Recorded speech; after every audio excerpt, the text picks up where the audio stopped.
Anyong, saksakan ng gwapo is back. Sa mga hindi nakakakilala nga pala sa akin, okay lang. Ako nga pala si JR, isang piling poging OFW dito sa South Korea. Dahil magpapasko na, mamimili nga pala tayo ngayon ng mga tsokolate at mga candy para pasalubong sa mga bata. Kung makikita nyo nga po pala yung mga ilaw dyan sa baba, yan po yung mga warning sign para sa mga taong laging cellphone lang ng cellphone kahit nasa daan. Ginawa po yan para maiwasan yung mga aksidente. Yung sa sobrang kilig mo dahil ka-chat mo si crush pero hindi mo alam masasagasaan ka na pala.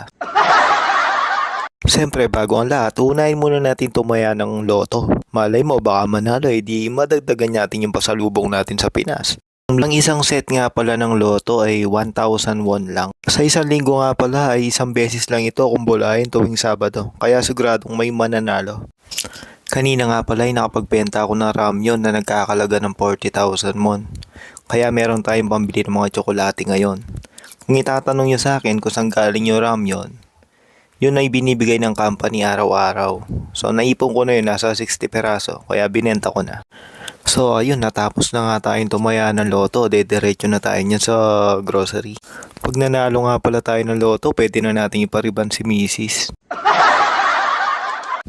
Dati katapat bahay ko lang tong grocery to, nilipat kasi ako. Dahil tapos na yung kontrata ng apartment, nilipat na ako ng bagong bahay. Ito nga pala yung binalikan ko dito kasi sabi ng tropa masarap daw to. Tested na daw niya. Hindi na kasi ako makatim ng mga candy ngayon kaya naghihintay na lang ako ng suggestion ng mga tropa. Simula kasi nung mag-asawa ko, bigla na lang ako nagka-diabetes. Siguro dahil sa sobra sweet ng asawa ko. Ayun, may mga nakasale pa, makakatipid tayo nito.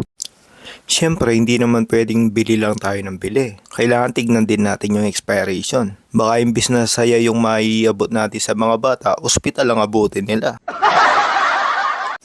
Ayun meron nga pala tayo nakikitang saging dito, galing Pilipinas. Mura lang ha.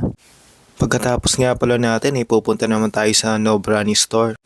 Maya-maya biglang may tumatawag sa akin at yun na nga, yung tropa nga pala natin nandito. Katapat bahay nga lang pala niya yung No Brand Store. Tsaka sabi niya mamimili din daw siya ng mga pangregalo kasi uuwi din daw siya sa Pinas. Pumunta ako dito kasi dito ko makikita yung request ni Mrs. na almonds, masarap daw yun.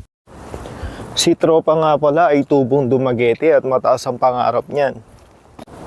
Kaso yung gusto niyang bilhin ngayon di niya maabot kaya tayo na lang kukuha para sa kanya. Ito nga pala yung almonds na request ni Mrs. Kasi sakto lang daw yung tamis nito. Sabi niya, kapag nakain mo na yung isa, hihirit ka pa ng isa. Hanggang sa di mo na namamalay, nakakarami ka na pala. Di ko alam kung masarap nga ba talaga o matakaw lang talaga si Mrs. Ito nga pala yung mabenta sa mga pasalubong na dinadala ko. Kasi ang bilis maubos Sa Korea nga pala may nakapagsabing hindi raw magkasundo yung Kapampangan at Bisaya. Kaya ito nga po yung sabi namin. Nagkatagpo yung Kapampangan at Bisaya. Pero hindi kami magsasaksakan na. Okay. At dahil nga kakatapos nga ng panggami shift namin, di pa kami nagtanghalian at hapunan. Kaya pagsasabay na namin bago pa kami magka-ulcer.